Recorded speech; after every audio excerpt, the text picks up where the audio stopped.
자, 성막을 한번 생각해 보시죠. 성막 한번 이렇게 상상을 한번 해보시면 성막 처음에 들어가는 문이 있습니다. 딱 들어가서 제일 처음에 보이는 게 뭐죠? 성막 문을 지나면 제일 처음에 보이는 것이 놋제단이라는 겁니다. 그러니까 거기에서 이제 짐승을 이제 제사들을 태워서 드리는 그러한 제단이 놋제단이 딱 보입니다.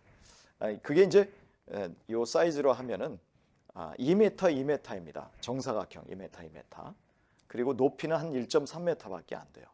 그러니까 그 제단에 그 양이라든지 소라든지 염소라든지 그것들을 이제 태워서 드리는 번제단이 있습니다. 자, 그 다음에 딱 보이는 게 뭐냐면은 아까 보셨던 물두멍이에요. 그러니까 그 번제단을 지나서 성막 안으로 들어가기 바로 전에 성막 안에 들어가는 것도 커튼이 이렇게 돼 있죠. 그런데 그 들어가기 바로 전에 있는 게 뭐냐면은 물두멍. 오늘 여기에서 우리가 또 살펴볼 것입니다만, 자, 그러면 물두멍을 지나서 성막의 커튼을 열고 딱 지나가면 뭐가 보일까요? 언약궤가 안 보입니다. 거기에서는. 왜냐하면 성막을 일단 딱 열고 지나가면 남쪽으로, 그러니까 딱 들어가서 왼쪽이죠. 왼쪽에 뭐가 있느냐 하면 메노라라고 하는 등잔대가 있어요.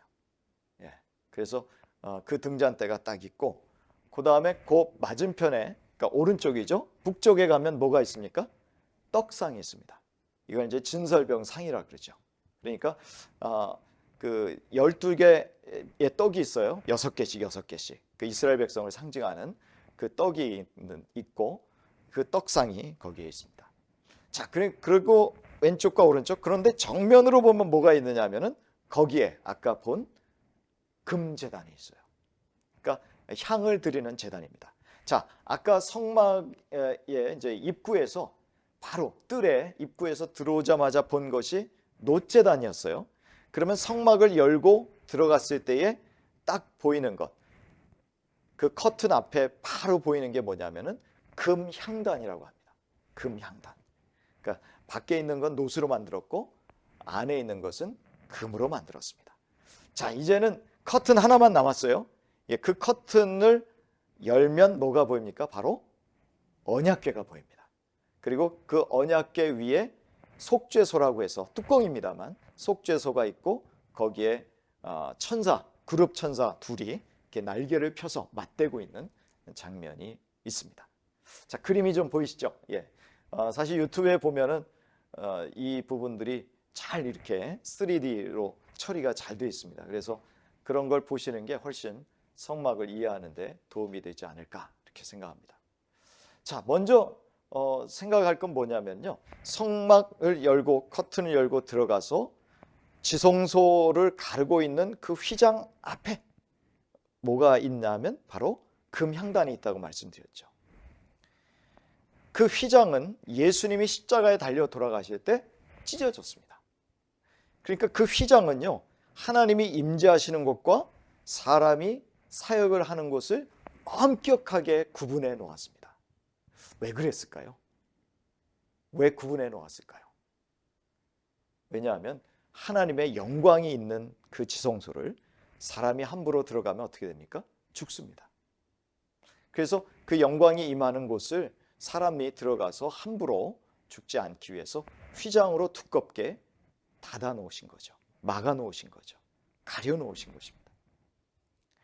자, 그 하나님의 임재가 임하는 언약궤 위에서 하나님은 말씀을 하시고 우리의 죄를 용서해 주십니다. 그래서 언약궤 안에는 뭐가 들어 있습니까? 언약궤 안에는 두 돌판이 들어 있습니다.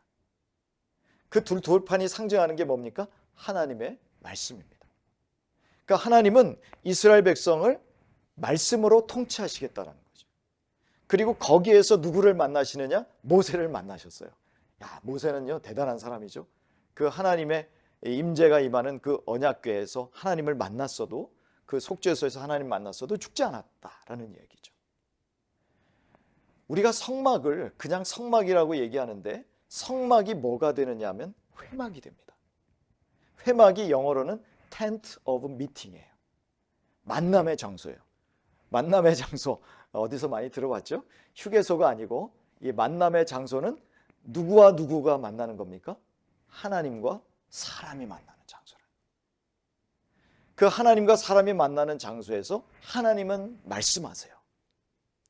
그 커튼을 사이에 두고 그 커튼에서는 커튼을 함부로 열면 사람이 죽기 때문에 하나님은 우리를 보호하시는 차원에서 그 휘장을 딱 닫아 놓으시고 거기에서 우리에게 말씀을 하세요. 그러면 우리는 어떻게 응답을 할까요? 왜냐하면 만남을 하려면 하나님이 계셔야 하고 사람이 있어야 됩니다. 혼자 만날 수 없죠. 하나님은 커튼 뒤에서 말씀하시고 휘장 그 바로 앞에서는 사람이 응답합니다. 그게 뭡니까? 그게 바로 금향단이라는 거죠. 자, 오늘 금향단을 보시면 거기에 그런 말씀들이 있는 것이죠. 자, 금향단에 제조하는 방법은 뭐냐면은 1절에 보면 조각막으로 만들게 됐습니다. 조각목 무슨 나무입니까? 아카시아 나무입니다. 그 아카시아 나무로 그 금향단을 만드는데 길이가 한 규빗, 너비가 한 규빗, 정사각형으로 되어 있는데요. 한 규빗이면 얼마나 하면은 46.5cm입니다. 얼마 안 되죠? 예, 46.5cm. 그리고 높이가 어떻게 돼요? 높이는 2규빗으로 되어 있습니다. 그러니까 그 높이도 1m가 안 되는 거죠. 이제 그런데 거기에다 4군데다 뿔을 이렇게 해놓고 그 다음에 금으로 싸고 그 다음에 이제 이거를 사람이 손으로 이렇게 만지지 못하게 만들었습니다. 그래서 어떻게 합니까? 채를 고리를 달고 채로 항상 이동할 때는 그렇게 이동할 수 있도록 한 것이죠.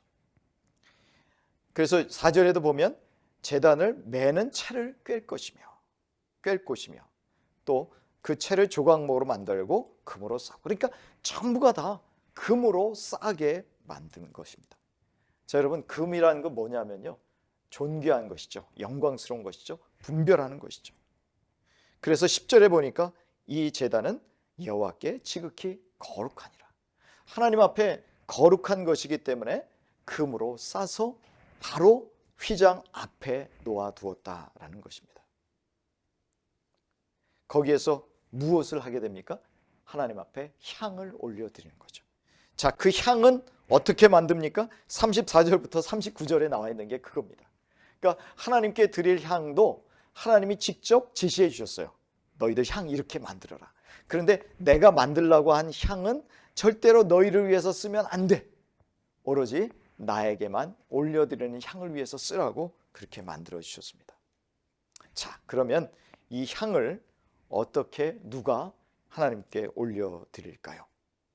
자, 6절의 말씀을 다시 한번 읽어볼까요? 6절, 7절의 말씀을 다시 한번 읽어보겠습니다. 그 제단을 증거궤 위 속죄소 맞은편 곧 증거궤 앞에 있는 휘장 밖에 두라. 그 속죄소는 내가 너와 만날 곳이며 아론이 아침마다 그 위에 향기로운 향을 사르되 등불을 손질할 때에 살을 찌며. 여기서 내가 너와 만난다 그랬을 때 6절에 그 내가 너와 만난다 너는 누굽니까? 모세죠. 그러니까 그 휘장 안의 속죄소에서는 하나님과 모세가 만납니다. 그런데 아론은 못 들어가요. 예.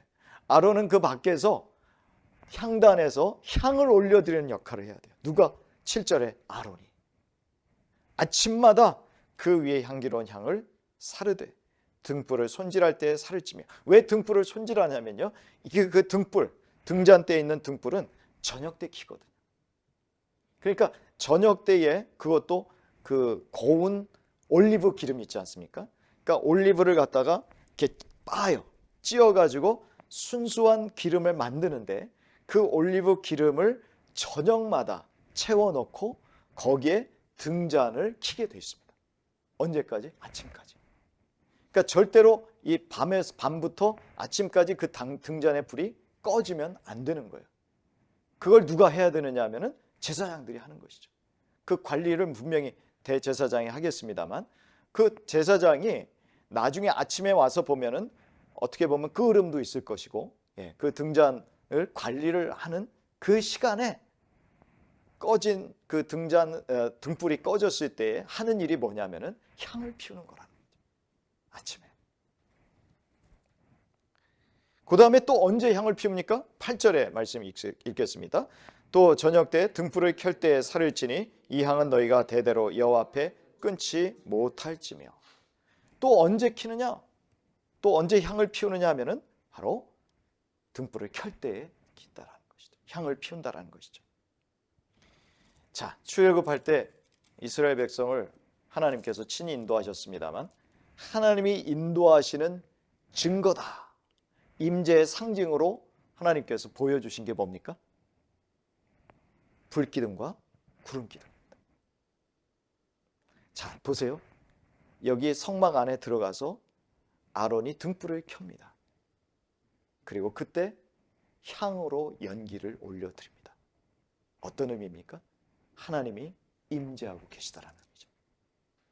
그러니까 등잔을 통해서 불을 켜고 또 거기에서 향을 올려드림으로써 그 불기둥과 구름기둥으로 임재하시는 하나님이 이곳에 계시다라는 것을 상징적으로 바로 보여주는 그런 장면이라고 할 수 있는 것이죠.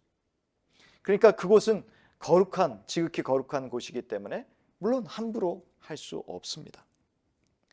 그곳에서 향을 드리는 것은 9절에 보면 다른 향을 사르지 못하게 되어 있죠. 9절의 말씀 다시 한번 읽습니다. 너희는 그 위에 다른 향을 사르지 말며 번제나 소제를 드리지 말며 전제에 술을 붓지 말고. 다른 것은 절대 할 수 없습니다. 오로지 향만 올려드리는 거죠. 하나님께서 이곳에 거하고 계신다라는 상징을 우리 많은 백성들에게 특별히 제사장들이 그 일을 통해서 하고 있는 것이다 라는 겁니다. 여기 저녁 번제 드릴 때라든지 또 아침에 번제 드리는 또 향을 올려드리는 것은 기도를 상징합니다. 우리 한번 찾아볼까요? 시편 92편을 한번 같이 찾아보겠습니다. 자, 1절부터 3절까지 한번 같이 읽겠습니다. 지존자여 시편금과 비파와 수금으로 여호와께 감사하며 주의 이름을 찬양하고 아침마다 주의 인자하심을 알리며 밤마다 주의 성실하심을 베품이 좋으나이다. 이 이스라엘 백성들이 하나님 앞에 기도할 때 아침과 저녁에 이 기도로 올려드렸다는 거죠.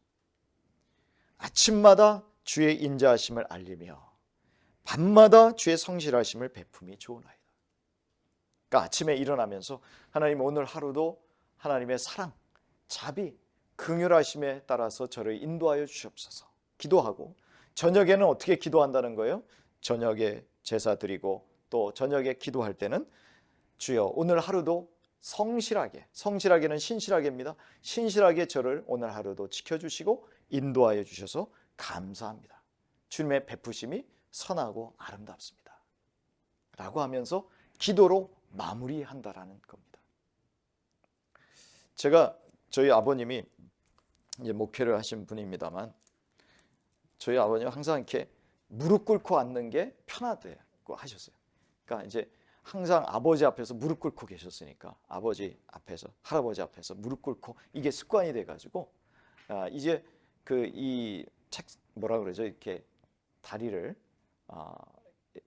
상에 앉듯이 접고 앉는 것은 굉장히 불편하셨어요. 그래서 항상 이제 무릎 꿇고 이렇게 앉으셨는데 새벽 예배 기도할 때도 항상 무릎 꿇고 앉아서 기도하셨어요. 근데 무릎이 참 건강하셨어요.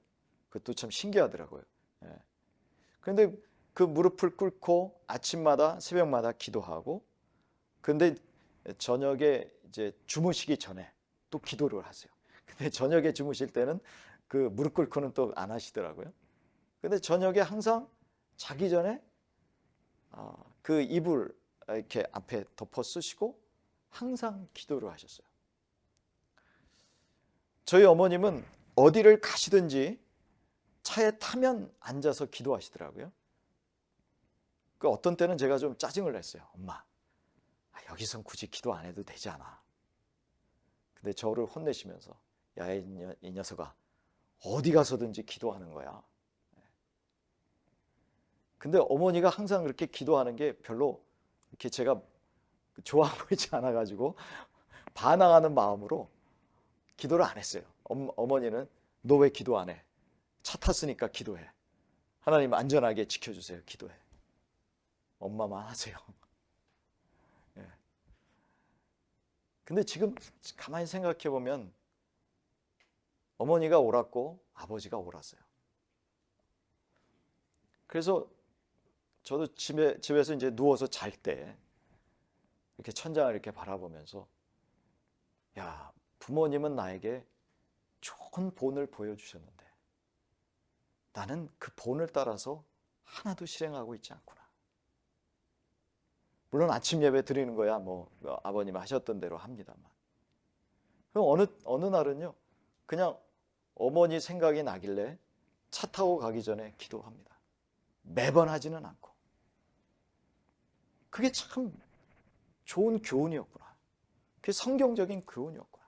아침에 일어나서 하나님 앞에 기도하며 오늘 하루를 맡기고, 저녁에 마감할 때 내가 잠자기 전에 하나님 오늘 하루도 지켜주셔서 참 감사합니다. 아, 이게 성경적이었구나. 지금이야 제가 철이 드는 것 같아요.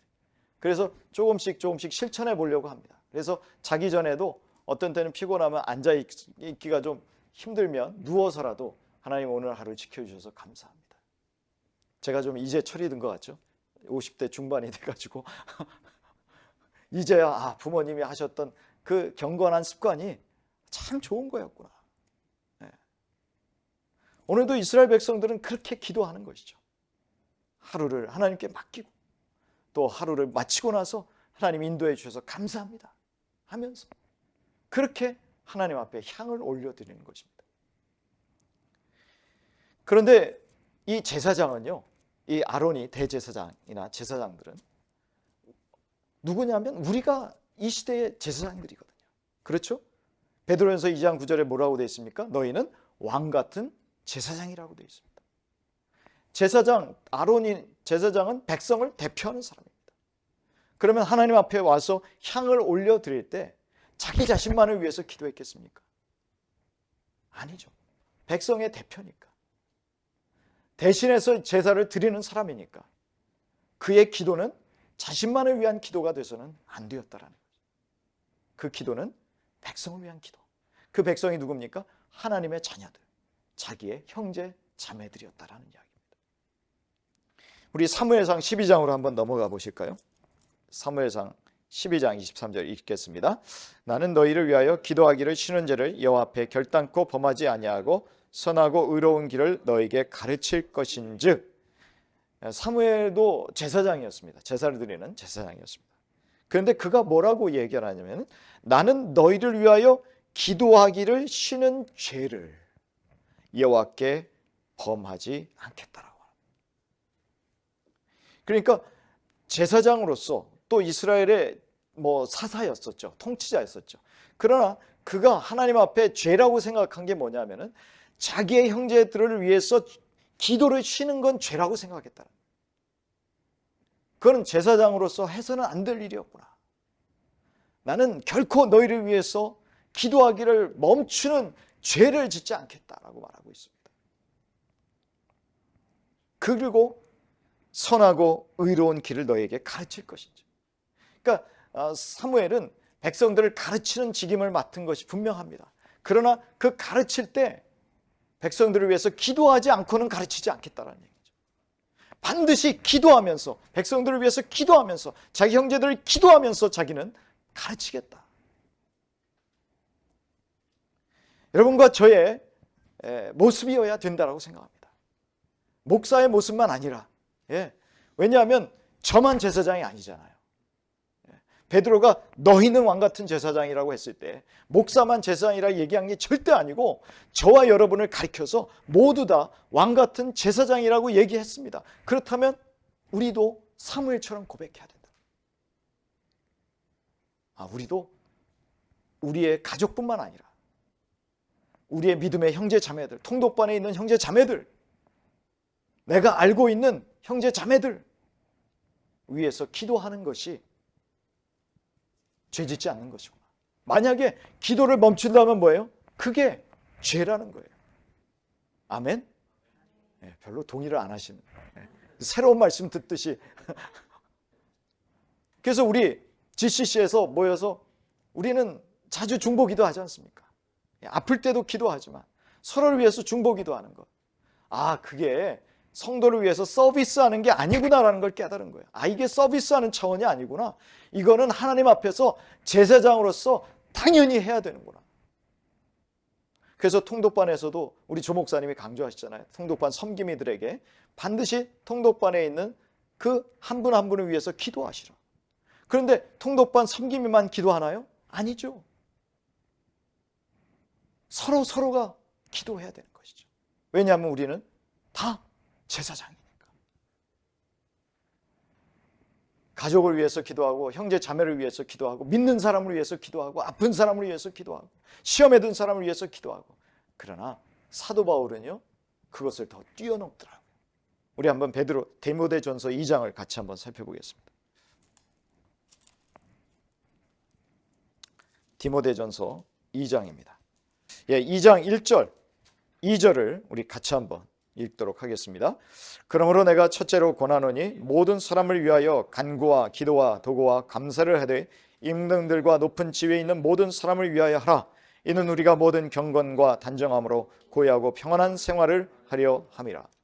역시 사도 바울은요, 이방인에게 전도를 하는 이방인의 사도였어요.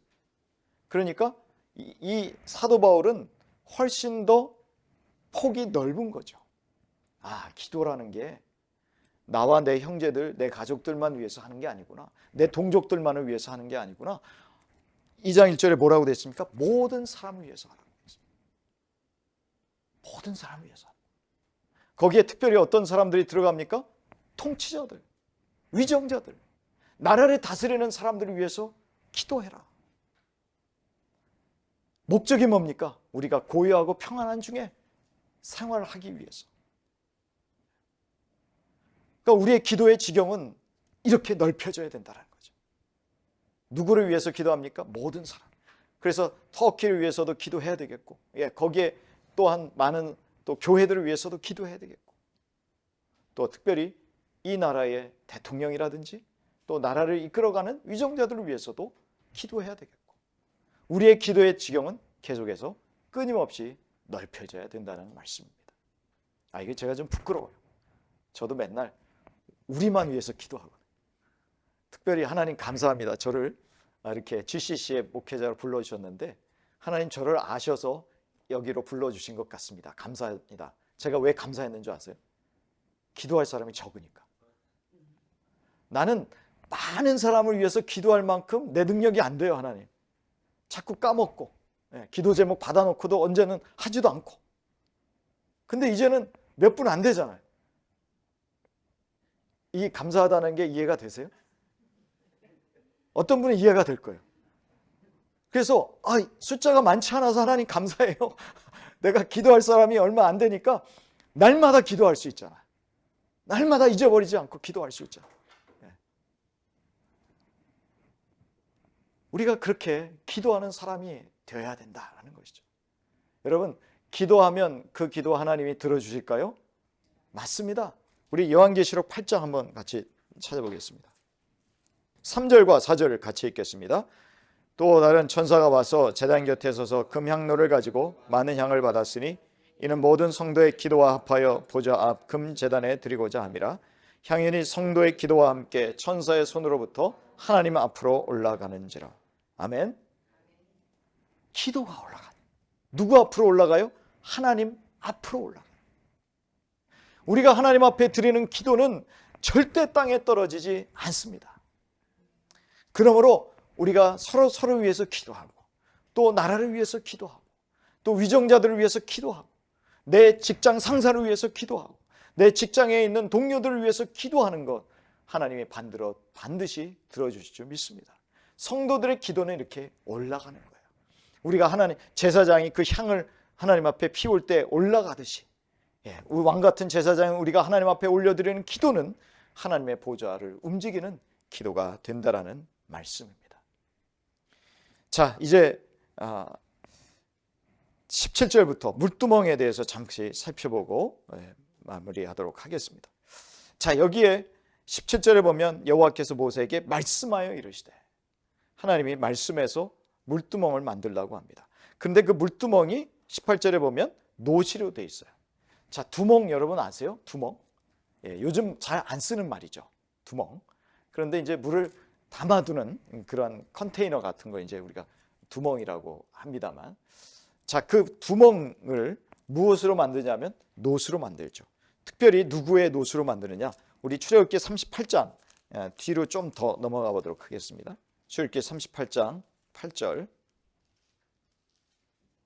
우리 같이 함께 읽겠습니다.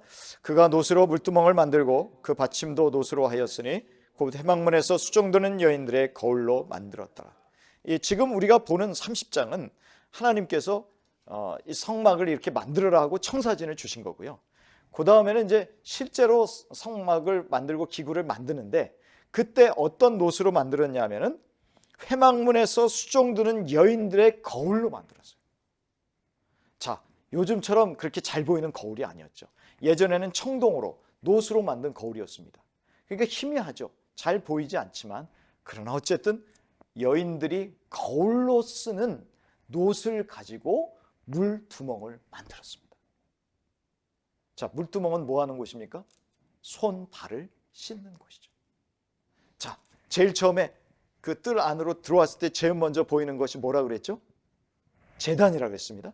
제단에서 하나님 앞에 제사를 드렸어요. 그러나 제사장이 하나님 앞에 제사를 드리고 땀 뻘뻘 흘리고 또 손에도 이렇게 막 여러 가지 뭐 먼지나든지 또 피도 묻었을 것이고 제사를 드리면서 그랬겠죠. 그 모습 그대로 성막 안으로 들어갈 수 없습니다. 커튼을 열고 들어갈 수 없습니다. 그래서 물두멍을 앞에다 둔 거예요. 거기에다가 손도 씻고 발도 씻으라는 것이죠. 너가 가진 그 모습 그대로 더러워진 모습을 가지고 하나님 앞에 나아갈 수 없으니까 씻어라. 그런데 씻을 때 보면 이게 거울로 만들었잖아요. 그러면 씻을 때 물을 이렇게 물끄러미 쳐다보면 뭐가 보이겠습니까? 자신의 모습을 보이는 거죠. 하나님 앞에서 자신의 모습을 볼 수 있어야죠. 볼 수 있어야 내가 이게 더러워졌네. 씻을 수 있는 거 아닙니까? 그래야 하나님 앞에 용서를 구할 수 있는 거 아닙니까? 내가 못 보면은 아무 소용이 없어요. 우리가 음식 먹다가 저도 요즘 자꾸 입에다 뭐 묻히더라고요. 그러니까 제 아내가 당신 늙었어? 왜 이렇게 묻히고 다녀? 이제 다 늙었네. 막 그 타박을 주더라고요. 그래가지고 제가 그 얘기 듣고 나서 이게 맨날 휴지를 이제 가지고 한 번 먹으면 또 닦고 한 번 먹으면 또 닦고 그래요. 이게 누구 앞에서 괜히 창피당하지 않으려고 자꾸 묻으니까. 왜냐하면 거울이 앞에 있으면 뭐 보이면 금방 하겠죠. 근데 안 보이니까 모르니까 자꾸 닦는 것이죠. 우리가 우리 자신들을 볼 수가 없지만 그러나 무엇을 통해서 우리 자신을 볼 수 있습니까? 우리의 마음을 볼 수 있습니까? 하나님의 말씀을 통해서 볼 수 있습니다. 우리의 얼굴의 모습은 거울을 통해서 볼 수 있지만 그러나 우리의 마음은요, 성경을 통해서 말씀을 통해서만 볼 수가 있습니다. 우리 야고보서 1장 23절 한번 같이 찾아보실까요? 야고보서 1장 23절 24절 같이 함께 읽겠습니다. 누구든지 말씀을 듣고 행하지 아니하는 그는 거울로 자기 생긴 얼굴을 보는 사람과 같아서 제 자신을 보고 가서 그 모습이 어떠했는지를 곧 잊어버리거니와. 그러니까 말씀을 듣고 행하지 않으면 뭐예요? 자기의 모습을 자기의 거울로 자기의 생긴 얼굴을 보고 묻었네? 알면서도 그냥 사는 거죠. 그러나 하나님 말씀을 보고 그것을 깨달았으면 어떻게 합니까? 고쳐야 되는 거죠. 물두멍은 고치라고 있는 거죠. 돌이키라고 있는 거죠. 봤으면 깨달았으면 돌이켜라. 그래서 회개라는 게 뭡니까? 회개는 돌이키는 거지. 그냥 하나님 내가 잘못한 거 깨달았어요. 깨달았어요. 용서해 주세요. 아니요. 거기서 끝나는 게 아니라 씻어야 되는 겁니다. 돌이켜야 되는 것이죠. 행위와 열매로서 나타나야 된다는 것입니다. 바로 그 차원에서 너희가 몸은 깨끗이 씻었지만 예수님이 요한복음 13장 14절에 그렇게 말씀하시잖아요. 야, 너희들은 몸은 다 씻었어. 우리 어저께 본 말씀이 우리 제사장 위임식에 대한 말씀이죠. 제사장 위임식 할 때 아론과 그 아들들 제사장들 어떻게 해요? 옷 입히기 전에 목욕을 시킵니다. 그런데 목욕은요, 한 번에 하고 더 이상 목욕을 안 해요. 위임식 할 때 한 번 목욕하는 거예요. 아니, 그렇다고 집에 가서 목욕 안 했다는 얘기는 그러니까 하나님을 섬길 때는 한 번 목욕을 하는 그 의식을 상징적으로 보여주고 나서 그 다음에는 어떻게 합니까? 더 이상 목욕 안 하고 물두멍에서 손과 발만 씻으면 되는 거예요. 우리 모두가 예수 그리스도로 인해서 죄 용서함 받고 하나님의 자녀가 됐습니다. 그게 뭡니까? 우리의 온몸이 다 목욕하고 씻음 받은 거예요. 하지만 우리가 살다 보면 죄 짓죠. 발에 때가 묻죠. 팔레스타인 지역에서는 늘 샌들을 신고 다니지 않았습니까? 맨발로 다녔고. 그 다음에 제사장들은요, 맨발로 사역했어요. 신발을 안 신었어요.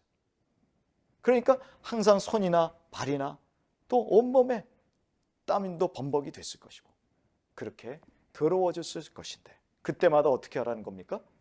물두멍에서 씻어라.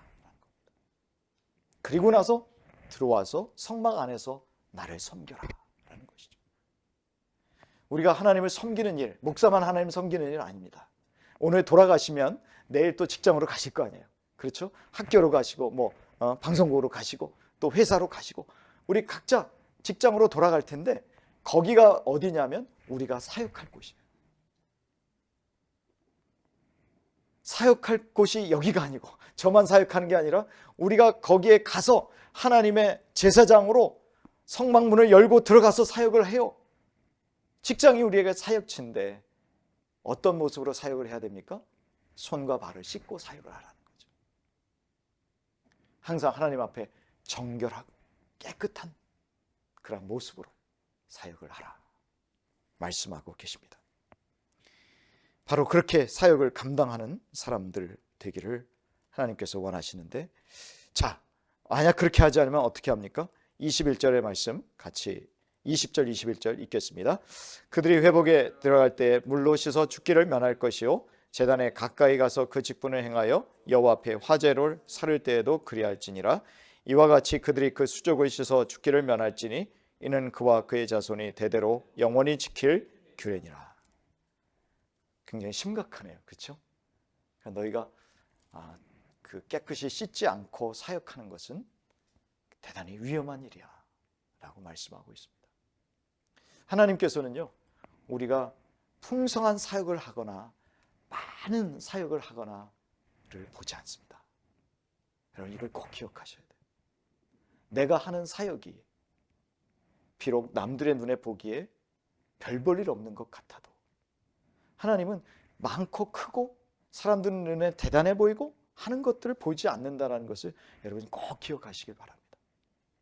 그게 중요한 게 아니라 어떤 마음으로 그 사역을 하느냐, 어떠한 자세로 그 사역을 하느냐. 하나님은 그래서 큰 그릇을 사용한다고 말씀하시지 않습니다. 하나님은 깨끗한 그릇을 사용한다고 말씀하십니다.